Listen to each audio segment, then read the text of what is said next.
Online students check your audio and video. हो गया बातचीत बंद। इधर देखो,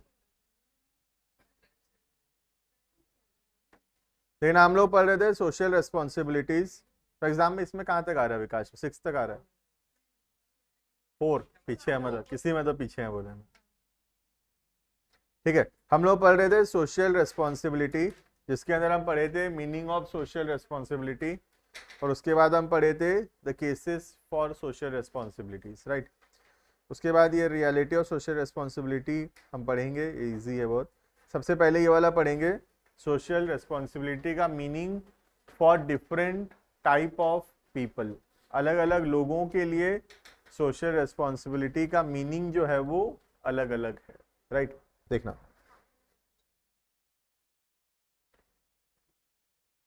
देखना, ठीक है। छोटा सा चैप्टर है, इसमें ज़्यादा कुछ है नहीं। पॉल्यूशन वॉल्यूशन दिया है इसमें, टाइम पास है ये सब। ये बचपन से पढ़ते हुए आ रहे हैं, एयर पॉल्यूशन, वाटर पॉल्यूशन, है ना। ये सब ऐसे ही है। हमारा देश मतलब हमारा अर्थ खराब हो रहा है, ये वो, है ना।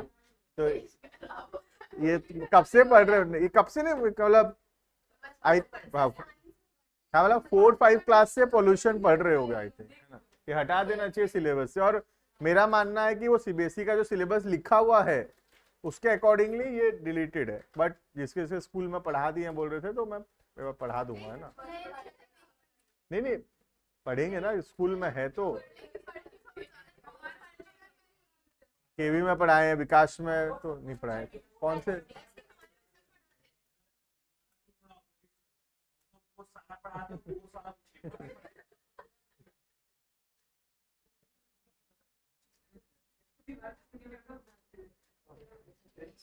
ठीक है, सोशल रेस्पॉन्सिबिलिटी का meaning for different type of people, ठीक है। तो यहाँ पे बताया है कि सोशल रेस्पॉन्सिबिलिटी का क्या मतलब है कंज्यूमर्स के पॉइंट ऑफ व्यू से, सोशल रेस्पॉन्सिबिलिटी का क्या मीनिंग है एम्प्लॉयज के पॉइंट ऑफ व्यू से, गवर्नमेंट के पॉइंट ऑफ व्यू से, सप्लायर्स के पॉइंट ऑफ व्यू से, कम्युनिटी, ओनर, मीडिया, सबके पॉइंट ऑफ व्यू से अलग अलग मीनिंग है सोशल रेस्पॉन्सिबिलिटी का, ठीक है। सबसे पहला, कंज्यूमर के पॉइंट ऑफ व्यू से what the consumer aspects from the business. Business से कंज्यूमर क्या एक्सपेक्ट करता है? तुम खुद बोलो, तुम आज रिलायंस से क्या एक्सपेक्ट करते हो? कि रिलायंस अच्छा क्वालिटी का सामान दे, सस्ता प्राइस में दे, रीजनेबल प्राइस में दे, है ना, हमको चीट ना करे, कोई ऐसा एडवर्टाइजमेंट ना दिखाए जो कि फ्रॉडलेंट हो, या ऐसा कुछ क्लेम ना करे, या ऐसा कुछ फेक प्रॉमिस ना करे जो कि सच ना हो, राइट। तो एक कंज्यूमर हमेशा ये एक्सपेक्ट करता है बिजनेस से कि बिजनेस क्वालिटी प्रोडक्ट सप्लाई करे, क्वालिटी सर्विसेज प्रोवाइड करे रीजनेबल प्राइस के अंदर, और प्रोडक्ट में हमको चीट ना करे, फेयर एडवर्टाइजमेंट दिखाए, है ना, और सारे सेफ्टी स्टैंडर्ड्स को मीट करे, राइट। तो ये सब एक कंज्यूमर एक्सपेक्ट करता है। अगर उसका कोई प्रॉब्लम है, कोई उसका ग्रीवियंसेस है, तो उसको सुनवाई हो उसका, और अगर उसको रिफंड चाहिए तो रिफंड मिले, अगर उसको एक्सचेंज करना हो तो एक्सचेंज हो, ये सब एक कंज्यूमर चाहता है, राइट। तो कंज्यूमर के पॉइंट ऑफ व्यू से सोशल रिस्पॉन्सिबिलिटी का मतलब है कि जब एक बिजनेस ये सब कुछ करता है तब एक कंज्यूमर मानता है कि बिजनेस सोशली रिस्पॉन्सिबल है, राइट। आज अगर रिलायंस तुमको खराब प्रोडक्ट सप्लाई करेगा तो हम क्या मानेंगे? हम ये मानेंगे कि रिलायंस सही काम नहीं कर रहा, तो हमारे नजरिए में रिलायंस सोशली रिस्पॉन्सिबल नहीं है, सोसाइटी की तरफ रिस्पॉन्सिबिलिटी नहीं निभा रहा, राइट। लेकिन हमको हमारा अगर हम उससे अगर सेटिस्फाइड होंगे, हमको अच्छा प्रोडक्ट सर्विसेज देगा सही प्राइस के अंदर, तो हम ये मानेंगे कि रिलायंस जो है वो सोशली रिस्पॉन्सिबल है, राइट। देखना, तो कंज्यूमर के पॉइंट ऑफ व्यू से what is the meaning of social responsibility, देखना। प्रोडक्शन ऑफ सेफ आइटम्स, ऐसे प्रोडक्ट्स होने चाहिए जो क्वालिटी स्टैंडर्ड्स को मीट करे, जो सेफ फॉर यूज हो।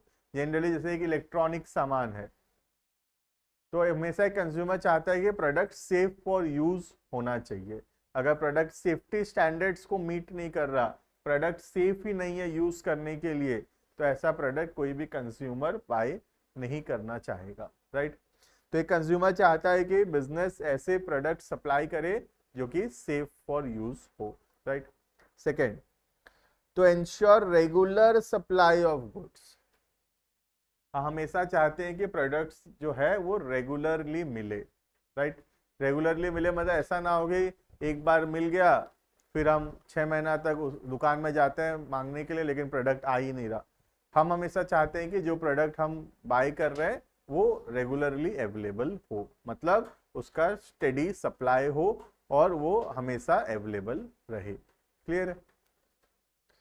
To educate customer regarding the use, तो जरूरी है कि दुकान जो कंपनी है कंज्यूमर को प्रोडक्ट कैसे यूज करना है ये बताए, प्रोडक्ट के कंटेंट्स को फेयरली डिस्क्लोज करे। इससे तुम देखोगे कोई भी प्रोडक्ट के अंदर पीछे लिखा होता है डायरेक्शन फॉर यूज, है ना, भले वो मैगी क्यों ना हो, सबको बनाना आता है, फिर भी कंपनी लिख रहा है डायरेक्शन फॉर यूज। क्यों? क्योंकि वो उनका जिम्मेदारी है टुवर्ड्स द कंज्यूमर कि उनको बताया जाए कि क्या डायरेक्शन मतलब कैसे यूज करना है, राइट। कंटेन्स भी लिखता है कंपनी, क्या क्या कंटेन है इसमें, मतलब क्या क्या इंग्रेडिएंट्स मिक्स करके ये प्रोडक्ट बना है।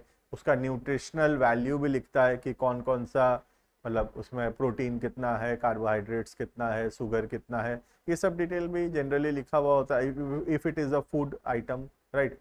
तो ये सब एक कंपनी का जिम्मेदारी है टुवर्ड्स द कंज्यूमर्स, राइट।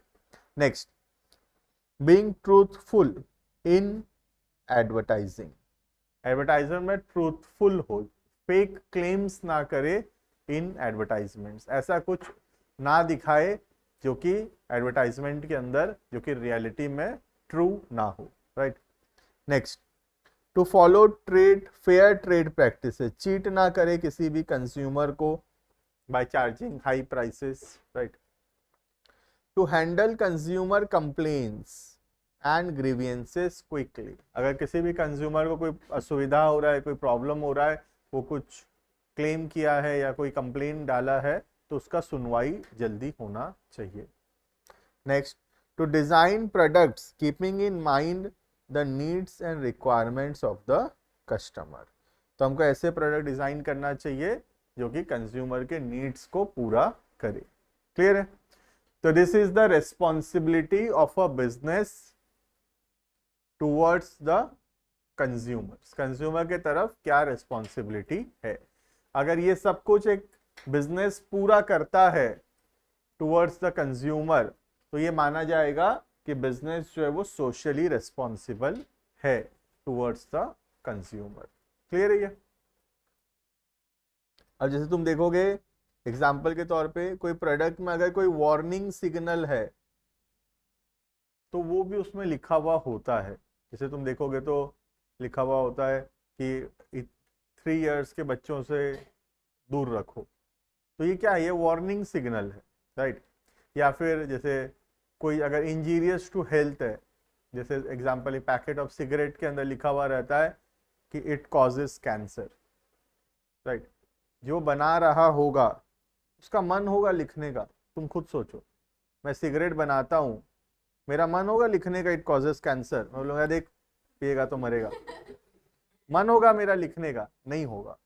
तो ये लिखना पड़ रहा है because of the social responsibility towards the consumer and because of the law in the country. Country में लॉ है कि पैकेट में जो है वो वार्निंग सिग्नल लिखना पड़ेगा, राइट। तो पहले उसमें क्या होता था पता है, जैसे एक पैकेट ऑफ सिगरेट है तो उसमें पीछे तरफ छोटे छोटे फॉन्ट में लिख दिया इट कॉजेस कैंसर, तो मैग्नीफाइंग ग्लास से देखने से पता है इट कॉजेस कैंसर, दिख ही नहीं रहा। तो फिर वो फॉन्ट का भी रिक्वायरमेंट कि ये साइज का फॉन्ट होना चाहिए और फ्रंट ऑफ द पैक में होना चाहिए, not on the back of the pack. तो इसलिए फ्रंट ऑफ द पैक में लिखा हुआ होता है, देखे ही हो गया ना। तो front front of the pack में लिखा हुआ होता है। क्यों लिखा हुआ है फ्रंट ऑफ द पैक में क्यों लिखा हुआ है? क्योंकि लॉ बोलता है कि फ्रंट ऑफ द पैक में लिखना जरूरी है। बात समझ में आ रहा है? क्लियर है? Clear first point. तो it is responsibility of a business towards the consumers. Clear है ये? तो एक एग्जाम्पल बताता हूं तुमको, ऐसे ही मतलब मजाक के हिसाब से। जैसे गवर्नमेंट एक लॉ निकाला था बीच में कि हाईवे के अंदर 100 मीटर्स तक जो है लिकर शॉप नहीं हो सकता। ठीक है, पहले क्या होता था कि जैसे हाईवेज में, जो रोड स्टेट हाईवेज है, साइड साइड में लिकर शॉप्स होते थे। अब लिकर शॉप्स होने से क्या डिमेरिट है? ये मानना है कि जो ट्रक ड्राइवर लोग हैं, रास्ता में मिलता रहेगा तो पीते हैं, जिससे एक्सीडेंट बढ़ता है। तो गवर्नमेंट रूल बनाया कि हाईवे के 100 मीटर्स तक तुम जो है लिकर शॉप नहीं कर सकते। ठीक है, तो अब लोग 100 मीटर्स तक तो लिकर शॉप, जैसे ये हाईवे है, जैसे मतलब मजाक के हिसाब से बता रहा हूँ, जैसे ये हाईवे है, ठीक है, तो यहाँ गली के अंदर लिकर शॉप है, सोच लो 200 मीटर के बाद लिकर शॉप की होगी, 100 मीटर का तो रूल है। तो अब हाईवे में यहाँ पे एक बैनर लगा दिए रोड में कि 200 मीटर बाद लिकर शॉप है। तो गवर्नमेंट फिर उसको बैन किया कि तुम ऐसे लिख नहीं सकते। ठीक है, तो फिर यहाँ बैनर लगा दी, यहाँ है, क्या है नहीं पता, फिर गवर्नमेंट बैन किया, लिख ही नहीं सकते, खाली arrow they the, that is also sufficient, है ना। तो जिसको समझना समझ जाएगा, खाली एरो से भी समझ जाएगा, राइट। तो बोलने का ये मतलब है कि रूल हम कुछ भी बनाए, जो उसको तोड़ने वाले हैं वो उसका तरीका निकाल सकते हैं, राइट। क्लियर है ये? तो दिस इज पॉइंट नंबर 1। देखो देखो इधर, this is point number 1, responsibility of a business towards the consumer. तो हम मजाक नहीं करेंगे तो बीएसटी में तुम भी सो जाओगे और साथ में मैं भी सो ही जाऊंगा यार, right. Next point number 2, responsibility towards the employees. मतलब एक बिजनेस का क्या रेस्पॉन्सिबिलिटी बनता है अपने एम्प्लॉइज के तरफ। तो तुम खुद सोचो, तुम अगर एम्प्लॉय होते तो तुम क्या एक्सपेक्ट करते अपनी कंपनी से? Fair salary, timely salary, no discrimination. No discrimination is a very important point in a company, right. तो there should be no discrimination, right. और टाइमली सैलरी, फेयर सैलरी, और जो है हाँ fixed hours of work, very good, fixed hours of work होना चाहिए। अगर कुछ एक्स्ट्रा हम करते हैं तो उसका कुछ बोनस या ओवर टाइम का पैसा मिलना चाहिए, राइट। तो ये सब एक्सपेक्ट करता है कंपनी, एक एम्प्लॉय अपनी कंपनी से। तो अगर एक कंपनी को सोशली रिस्पॉन्सिबल होना है एम्प्लॉयज के तरफ, तो ये सब कुछ उसको ध्यान रखना चाहिए, राइट। देखना, प्रोवाइडिंग फेयर कंपेंसेशन, सही सैलरी दे। सही सैलरी का मतलब इक्वल सैलरी नहीं होता, समझना बात को। जैसे तुम्हारे स्कूल्स के अंदर जैसे एक प्रिंसिपल का सैलरी और एक जो लेट्स से वॉचमैन का सैलरी, वो सेम थोड़ी हो सकता है। तो fair never mean equal. Fair का मतलब होता है जितना होना चाहिए। अब जैसे प्रिंसिपल का सैलरी अगर 2 लाख होना चाहिए तो उसका 2 लाख है। अगर वॉचमैन का सैलरी 15,000 होना चाहिए या 20,000 होना चाहिए तो उसका 20,000 है। This is fair, right. Fair never means equal. Equal तो हो ही नहीं सकता, राइट। अलग अलग लोग हैं, अलग अलग पोजीशन में है, अलग अलग कैलिबर है, अलग अलग एक्सपीरियंस है, अलग अलग एजुकेशन है। तो सैलरी इक्वल कभी नहीं हो सकता, राइट। सैलरी फेयर हो सकता है। फेयर मतलब तुम्हारे कैपेबिलिटी के हिसाब से तुम्हारा कितना बनता है उतना तुमको मिल रहा है, right. Next, providing good and safe working condition. This is very important कि वर्किंग कंडीशन सेफ होना चाहिए, right. A person must feel safe at the work place. अगर वो सेफ महसूस नहीं कर रहा वहां पे, तो वो कभी भी वहां काम करना पसंद नहीं करेगा। Clear? Next, providing opportunities for growth and development. हमको हमेशा प्रमोशन या इंक्रीमेंट का स्कोप देना चाहिए। अगर अच्छे से काम करेंगे तो उनका ग्रोथ एंड डेवलपमेंट होना चाहिए। Next, to develop a sense of belongingness. Belongingness का मतलब अपनापन। बिलोंगिंगनेस का मतलब वहां का होना, ये महसूस करना, इस कॉल एज बिलोंगिंगनेस। जैसे होता है ना, हम 5 लोगों के साथ हैं बट हम उतने कंफर्टेबल नहीं फील कर रहे वहां, बिकॉज वी डोंट फील कि हम वहां से बिलोंग करते हैं। बट हम और अपने जो 4-5 दोस्त हैं उनके साथ हैं तो we feel more comfortable there. फर्क क्या है? बिलोंगिंगनेस का फर्क है, राइट। जैसे तुम जैसे पहले पहले आए थे फर्स्ट क्लास में, चुपचाप बैठे थे पहला दिन, लेकिन अभी 2-3 महीना 4 महीना हो गया, अब 12 तक पहुंचते पहुंचते पता नहीं और क्या क्या करोगे। तो ऐसा क्यों हो रहा है? बिकॉज हम यहाँ कंफर्टेबल हो गए हैं, है ना। यहाँ फीलिंग ऑफ बिलोंगिंगनेस आ चुका है। तो जब फीलिंग ऑफ बिलोंगिंगनेस आ जाता है तो हमको लगता है कि हाँ, हम यहाँ के हैं, हम यहाँ से बिलोंग करते हैं, ऐसा हमको महसूस होता है, राइट। तो एक कंपनी का भी जिम्मेदारी है कि अपने एम्प्लॉयज को फीलिंग ऑफ बिलोंगिंगनेस क्रिएट करे, उनको लगे, एम्प्लॉयज को लगे कि वो वहां के हैं, फीलिंग ऑफ बिलोंगिंगनेस क्रिएट हो, राइट। फीलिंग ऑफ बिलोंगिंगनेस कैसे क्रिएट होता है? जब हम लोग कुछ मतलब ऑफ द टॉपिक कुछ बात करेंगे, then there is a feeling of belongingness. जैसे अगर सोच लो, एक मैनेजर है, अपने एम्प्लॉय को सिर्फ ऑर्डर देगा, वो काम करेगा, उसको रिपोर्ट करेगा, तो वो कभी भी they will not get a feeling of belongingness. Feeling of belongingness कब आएगा? जब वो लोग बहुत दिन तक काम कर रहे होंगे वहां पे, या कुछ और वर्क करेंगे, या कहीं घूमने जाएंगे, या कहीं ऐसे कुछ होगा, then there will be more feeling of belongingness. जैसे तुम्हारे बीच में भी, अब जैसे तुम साथ साथ बैठे हो फर्स्ट डे में, तो जैसे स्कूल में भी कोई नए बच्चे किसी नए के साथ बैठे हो तो उतना कंफर्टेबल नहीं लगेगा, लेकिन 5-10 दिन बैठ गए, 2-4 तो चुगली उगली कर लिए, उसके बाद कि वहां पे ज्यादा फीलिंग ऑफ बिलोंगिंगनेस आएगा, राइट। क्लियर है ये? Next, to provide services like extra facilities देना, जैसे कि हाउसिंग हो गया, मेडिकल इंश्योरेंस हो गया, रिटायरमेंट बेनिफिट्स हो गया। क्लियर है? तो this is all responsibility of a company towards the employees. Clear है?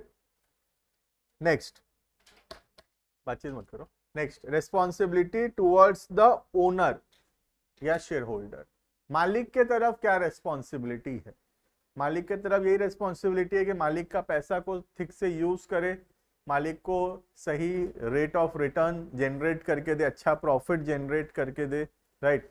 और फिर जो भी हो रहा है सब मालिक को प्रॉपर नॉलेज रहे, सब इंफॉर्मेशन रहे। जैसे आज मैं रिलायंस में पैसा लगाया हूं, तो रिलायंस का क्या जिम्मेदारी है? रिलायंस का जिम्मेदारी है मेरे पैसे को ठीक से यूज करे, मेरे पैसे पे प्रॉफिट कमाए, और उस प्रॉफिट में मुझे थोड़ा हिस्सा दे, right. This is the responsibility of Reliance towards the shareholders, towards the owner, right. देखना, to ensure safety of investment, पैसा सेफ रहे। To ensure fair and regular return, सही प्रॉफिट। रिटर्न का मतलब क्या होता है? प्रॉफिट, है ना। जो पैसा हम लगाए हैं उसके बदले हमको जो प्रॉफिट मिलेगा। तो कंपनी का काम है कि जो पैसा मालिक लगाया है उसके ऊपर उसको फेयर रिटर्न्स लाकर दे, right. Next, to give complete information regarding financial position of the business. Company का फाइनेंशियल पोजीशन के बारे में, आज हमारे पास क्या एसेट्स है, क्या लाइबिलिटीज है, कितना कैपिटल है, कितना प्रॉफिट हो रहा है, कितना लॉस हो रहा है, ये सब जानकारी ओनर को होना चाहिए, राइट। तो ये बिजनेस का जिम्मेदारी है कि ओनर को ये सारा इंफॉर्मेशन प्रोवाइड करे। Next, to ensure appreciation of investment. Appreciation का मतलब, what is appreciation? It is opposite of depreciation. Depreciation का मतलब वैल्यू कम होना, और एप्रिसिएशन का मतलब वैल्यू इंक्रीज होना, बढ़ना, राइट। तो ये बिजनेस का जिम्मेदारी है कि मालिक जो पैसा लगाया है उसका वैल्यू कैसे बढ़ेगा, इसके बारे में सोचना, मतलब शेयर प्राइस कैसे बढ़ेगा उसको ध्यान देना। आज अगर मैं रिलायंस का शेयर सोच लो 2,000 रुपए में खरीदा हूं, तो रिलायंस का जिम्मेदारी है कि कैसे रिलायंस अच्छा काम करे, अच्छा प्रॉफिट कमाए। कल दिन रिलायंस का शेयर 2,000 की जगह 2,500, 3,000, 4,000 तक हो, उससे क्या होगा, मैं जो पैसा लगाया उसका वैल्यू बढ़ेगा। क्लियर है? जैसे एग्जांपल के तौर पे मैं 10 शेयर खरीदा सोच लो रिलायंस का 2,000 रुपया पर शेयर में, तो मैं 20,000 रुपया लगाया रिलायंस में। आज रिलायंस का शेयर का वैल्यू अगर 3,000 हो गया, तो मैं जब इसको बेचूंगा तो 10,000, मतलब 10 इंटू 3,000, 30,000 रुपया आएगा मेरे पास, तो 10,000 का प्रॉफिट होगा ना मेरे को। तो प्रॉफिट कब होगा, जब रिलायंस का शेयर एप्रिशिएट करेगा। रिलायंस का शेयर एप्रिशिएट कैसे करेगा, जब रिलायंस अच्छा परफॉर्म करेगा, रिलायंस अच्छा प्रॉफिट कमाएगा, तब रिलायंस का शेयर्स एप्रिशिएट करेगा। क्लियर है ये? To give opportunities for participation in decision making. Owner का ओनर क्योंकि पैसा लगाया है, मालिक है, तो ओनर को हमको डिसीजन मेकिंग में पार्टिसिपेशन का मौका देना चाहिए। क्लियर? जैसे एग्जांपल तुमको एक छोटा सा चीज बताता हूं। जैसे आज रिलायंस में सोच लो देयर इज 20 लाख शेयर्स, सोच लो 20 लाख शेयर्स है रिलायंस में, ठीक है। अब एग्जांपल के तौर पे सोच लो मैं एक तो शेयर खरीदा रिलायंस का, तो मैं भी ओनर हूं रिलायंस का, लेकिन हाँ ओनरशिप परसेंटेज बहुत कम है, लेकिन ओनर तो हूं ही, एक शेयर तो है मेरे पास कम से कम। तो रिलायंस कुछ भी काम करेगा तो मुझसे भी पूछना चाहिए रिलायंस को, है ना। और रिलायंस रियलिटी में पूछता भी है। कैसे पूछता है रिलायंस? मेल आता है हर रजिस्टर्ड शेयर होल्डर को, जब भी मीटिंग होने वाला होता है। मीटिंग में जैसे सोच लो मीटिंग में डिसाइड होने वाला है कि हम लोग कोई एक नया जगह पैसा इन्वेस्ट करने वाले हैं, तो जितने शेयर होल्डर हैं सबके पास मेल आएगा। तुम फिजिकली मीटिंग में जा भी सकते हो, ठीक है, या फिर तुम जो है उसी मेल में एक लिंक होगा, लिंक में क्लिक करके तुम अपना वोट डाल सकते हो, करना चाहिए कि नहीं करना चाहिए, राइट। तो हर एक शेयर होल्डर को मौका मिलता है वोटिंग करने का। हाँ, हमारे वोट का वैल्यू बहुत कम है। आउट ऑफ 20 लैक्स मेरे पास सिर्फ एक तो शेयर है, तो मेरा वोट का वैल्यू है 1/20 लाख इंटू 100। दिस इज 0.0000, बहुत कम आएगा, बट वैल्यू है, लेकिन बहुत कम वैल्यू है उसका, राइट। यही मेरे पास अगर 20 लाख से 5 लाख शेयर होता तो मेरा वोट का वैल्यू होता 5 lakh by 20 lakh into 100, 25% value होता। मतलब मैं हाँ बोल दिया, मतलब 25% लोग हाँ बोलती है, ये माना जाता। समझ में आ रहा है? तो जब भी एक पर्सन शेयर्स खरीदता है वो उस कंपनी का ओनर बनता है, और ओनर बनने से उसको डिसीजन मेकिंग में पार्टिसिपेशन करने का मौका मिलता है। क्लियर है ये? Next, responsibility towards the government. Government की तरफ क्या रेस्पॉन्सिबिलिटी है किसी भी बिजनेस का? सबसे पहला रेस्पॉन्सिबिलिटी है गवर्नमेंट जो भी रूल्स रेगुलेशंस बनाएगा उसको फॉलो करना। गवर्नमेंट जो भी टैक्सेस लगाएगा वो टैक्सेस को फेयरली पे करना, जैसे इनकम टैक्स हो गया, जीएसटी हो गया, पेमेंट करना। ये सब ड्यूटी है किसी भी बिजनेस का टूवर्ड्स द गवर्नमेंट, राइट। देखना, टू अबाइड बाय, अबाइड मतलब फॉलो, है ना, कोई भी चीज को मानना, is called as abide. To abide by rules regulations and law. जो भी रूल्स रेगुलेशंस गवर्नमेंट बना रहा है, बिजनेस का रेस्पॉन्सिबिलिटी है कि उस रूल्स रेगुलेशंस को बिजनेस फॉलो करे, राइट। नेक्स्ट, टू पे taxes and duties on time. जो भी टैक्सेस है जैसे जीएसटी हो गया, इनकम टैक्स हो गया, उसको हम टाइमली पेमेंट करें। Next, to help in solving social problems. Society में जो भी प्रॉब्लम्स है लाइक पॉवर्टी हो गया, अनएम्प्लॉयमेंट हो गया, इनके तरफ भी हमारा थोड़ा बहुत कंट्रीब्यूशन होना चाहिए इनको सॉल्व करने का। Next, to adopt fair dealing specially when external trade is involve. What is external trade? Trade between two countries, है ना, outside the country is called as external trade. क्यों बोल रहा है एक्सटर्नल ट्रेड में ज्यादा ध्यान रखने के लिए? क्योंकि जब हम एक्सटर्नल ट्रेड में चीट करते हैं तो उससे पूरा कंट्री का इमेज खराब होता है। बात समझ में आ रहा है? एग्जाम्पल दे रहा हूं। आज जैसे सोच लो कोई यूएस में बैठा हुआ कोई कंपनी इंडिया से कोई सामान मंगवाया, ठीक है, इंडिया से किससे मंगाएगा? किसी इंडिया की कंपनी से मंगाएगा। सोच लो कोई एबीसी कंपनी है, इससे सामान मंगवाया यूएस वाला, और ये सामान वैसा नहीं निकला जैसा बोला गया था, ठीक है। तो अब ये जो यूएस की कंपनी है वो क्या बोलेगा? वो बोलेगा इंडिया से सामान अच्छा नहीं आता है। तो ये लोग और यूएस के कंपनीज जो है इंडिया से ट्रेड करना बंद कर देंगे। तो इंडिया से ट्रेड करना अगर बंद करेंगे तो इससे खाली इसका नुकसान नहीं होगा, इंडिया में और भी जितने कंपनीज हैं जो सप्लाई करते हैं यूएस में, सबका उसमें इमेज खराब होगा। बात समझ में आ रहा है?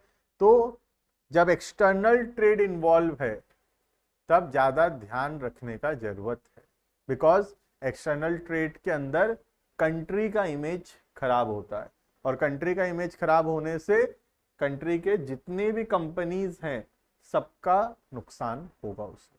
समझ में आ रहा है? क्लियर है ये? Next, responsibility towards the community. Community मतलब टुवर्ड्स द सोसाइटी। सोसाइटी के तरफ क्या रेस्पॉन्सिबिलिटी है? पहला, to protect the environment from all types of pollution. कम से कम करने का कोशिश करना पॉल्यूशन को। जैसे एग्जांपल के तौर पे कोई कंपनी, अगर कोई इंडस्ट्री है तो एयर पॉल्यूशन मतलब स्मोक एयर में छोड़ने से पहले उसको फिल्टर करना, कोई वेस्टेज पानी में भेजने से पहले उसको फिल्टर करके वाटर में मिक्स करना, लैंड में कोई वेस्ट छोड़ने से पहले उसको मतलब ये करना, रिसाइकल करना, ये सब हो गया steps to reduce pollution, right. Next, to provide more employment opportunity, ज़्यादा से ज़्यादा जॉब क्रिएट करना। Next, to promote national integration. What is integration? Unity. Integration मतलब मिलजुल के काम करना, unity, right. Next, to help weaker section of the society, right, कोई पुअर है, कोई बिलो पॉवर्टी लाइन है, उनको हेल्प करना। To provide economic stability, country का जीडीपी, कंट्री का per capita income, national income, इन सब पे कंट्रीब्यूट करना। To preserve social and cultural values. Clear है? सोशल एंड कल्चरल वैल्यूज का मतलब जो हमारे जो भी वैल्यूज हैं या जो हमारा कल्चर है उसको मतलब प्रिजर्व करना, right. Last, responsibility towards the suppliers. Suppliers का मतलब हम जिनसे सामान खरीदते हैं, है ना। कंज्यूमर हो गया हम जिनको सामान बेचते हैं। सप्लायर से हम क्या खरीदते हैं? रॉ मटेरियल्स खरीदते हैं, ठीक है। उसको हम फिनिश गुड्स में कन्वर्ट करते हैं अपने फैक्ट्री में, और फिर जिनको हम बेचते हैं उनको बोलते हैं कंज्यूमर्स, राइट। तो there is a difference between suppliers and consumers. Suppliers मतलब जो पर्सन से हम सामान खरीदते हैं, जनरली रॉ मटेरियल, और उसको प्रोसेस करके फिनिश गुड्स को बेचते हैं टू द कंज्यूमर्स, राइट। तो सप्लायर के तरफ हमारा क्या रेस्पॉन्सिबिलिटी है? पहला, रेगुलरली पैसा देना, सबसे कॉमन, जो भी हम सामान खरीद रहे हैं उसका रेगुलर पेमेंट करना। Next, to adopt fair dealing, cheat ना करना सप्लायर्स को, उनका पेमेंट अननेसेसरी ना रोकना, right. And last, to protect and assist small scale suppliers by placing order with them. तो छोटे छोटे सप्लायर्स हैं, कोशिश करना कि उनसे हम ऑर्डर प्लेस करें, ना कि फ्रॉम द बिग सप्लायर्स, अगर सेम प्राइस दे रहे हैं तो, राइट। वरना तो सब बोलने का बात है, जहाँ से सस्ता मिलेगा वहाँ लेंगे, है ना, फालतू बात है। अगर सेम प्राइस दे रहे हैं तो फिर हम स्मॉल स्केल सप्लायर से ले सकते हैं, राइट। हम जितना भी अच्छे हो जाए, अगर कोई 10 रुपये में बेच रहा है, कोई 15 में बेच रहा है, तो भले वो 15 वाला एकदम गरीब क्यों ना हो और 10 वाला एकदम अमीर क्यों ना हो, फिर भी हम तो 10 वाले से ही लेंगे ना, क्योंकि हमको तो 10 में मिल रहा है। बात समझ में आ रहा है? तो यहाँ पे बोलने का ये मतलब है कि अगर सेम प्राइस पे मिल रहा है तो फिर हमको स्मॉल स्केल सप्लायर्स को ऑर्डर देना चाहिए as compare to big suppliers. Clear है ये? तो this is responsibility of a business towards different groups, अलग अलग ग्रुप के तरफ अलग अलग रेस्पॉन्सिबिलिटी है। तुम ध्यान से देखोगे तो सब में यही लिखा है जिसमें इनका फायदा है। कंज्यूमर है तो कंज्यूमर का फायदा हो रहा है तो हाँ बिजनेस अच्छा है। सप्लायर बोल रहा है हाँ हमको अच्छे से पैसा मिल रहा है, हमसे चीटिंग नहीं हो रहा, हाँ बिजनेस अच्छा है। एम्प्लॉय हाँ टाइमली सैलरी आ रहा है, प्रमोशन हो रहा है, हाँ बिजनेस अच्छा है। तो सब में अगर उनका भलाई है तो बिजनेस अच्छा है। राइट? समझ में आ रहा है? अपना अपना मतलब फायदा देखना है खाली। कम जैसे पहले कंज्यूमर अपना फायदा देख रहा है, अच्छा क्वालिटी चाहिए, कम प्राइस में चाहिए, चीटिंग नहीं होना चाहिए, सारा कंप्लेन सुनना चाहिए, तो बिजनेस अच्छा हुआ। सिमिलरली एम्प्लॉय टाइमली पैसा मिल रहा है, फेयर पैसा मिल रहा है, चीटिंग नहीं हो रहा, डिस्क्रिमिनेशन नहीं हो रहा, तो बिजनेस अच्छा है। राइट? तो हर जगह वैसे ही है, जहां पे जो स्टेक होल्डर्स हैं अगर उनका बेनिफिट है तो उसमें कंपनी सोशली रेस्पॉन्सिबल है। क्लियर? इन सबको जो है मिला के, ये जो कंज्यूमर है, एम्प्लॉयज है, गवर्नमेंट है, सप्लायर है, कम्युनिटी है, ओनर है, मीडिया है, इन सबको मिला के बोला जाता है stake holders. There is a difference between the word share holder and stake holder. Share holder का मतलब ओनर, ये जो ओनर है इसको बोलते हैं शेयर होल्डर। राइट? और stake holder, STAK, stake holder, stake holder किनको बोलते हैं? सबको मिला के, combinedly called as stake holders.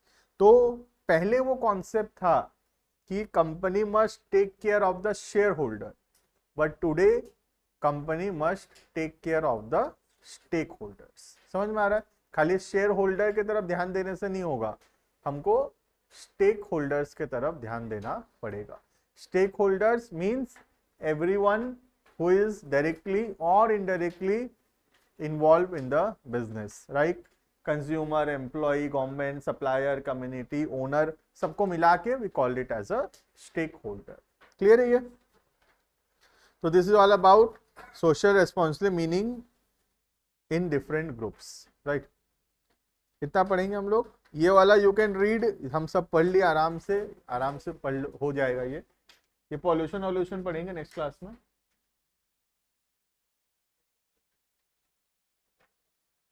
Online students के लिए